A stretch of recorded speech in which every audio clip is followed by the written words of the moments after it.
It is not exactly clear what it was about last season's Six Nations that led the committee to decide the system of bonus points they trialled was such an overwhelming success it should be made permanent. The best John Feehan, chief executive, could summon as justification was bonus points certainly didn't take away from anything. He also went on to say that he reckoned this season they would come into the equation for determining the winner.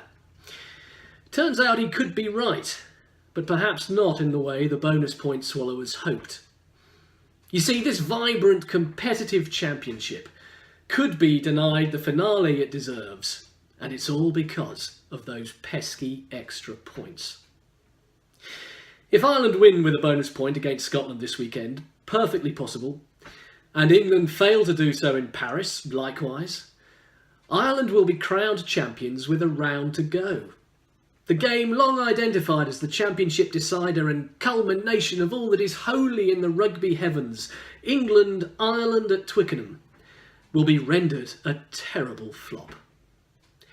Ireland would have been awarded the championship the weekend before on the basis that it was their turn to enjoy 3 home matches, which came along in a neat, uninterrupted run of fixtures of escalating difficulty. Indeed, if a side could have picked their ideal fixture list, it couldn't be much improved on the one Ireland were dealt this year. It has always been a flaw, albeit unavoidable, in the Six Nations format, that 3 sides enjoy the benefit of an extra home fixture over the other 3. If there were a tangible argument against bonus points, this was it, that it would exacerbate that unfair advantage. But that argument was never offered with much conviction.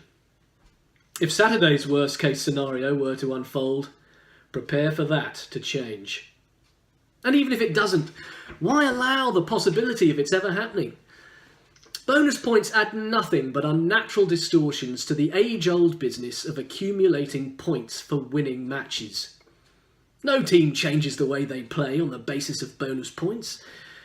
While they may be permissible over the course of a long domestic season as modest reward to those who score highly or are repeatedly unlucky in losing narrowly, in the crucible of the Six Nations they have no place.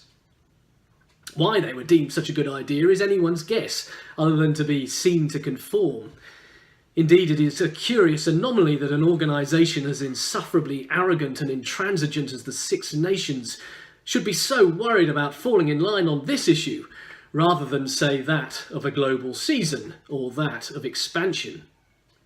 It was woefully premature of them to announce an end to the trial after just 1 season, on the basis that it didn't take anything away. In this, season 2, the system could take an awful lot away. Surely it would make much more sense just to take it away.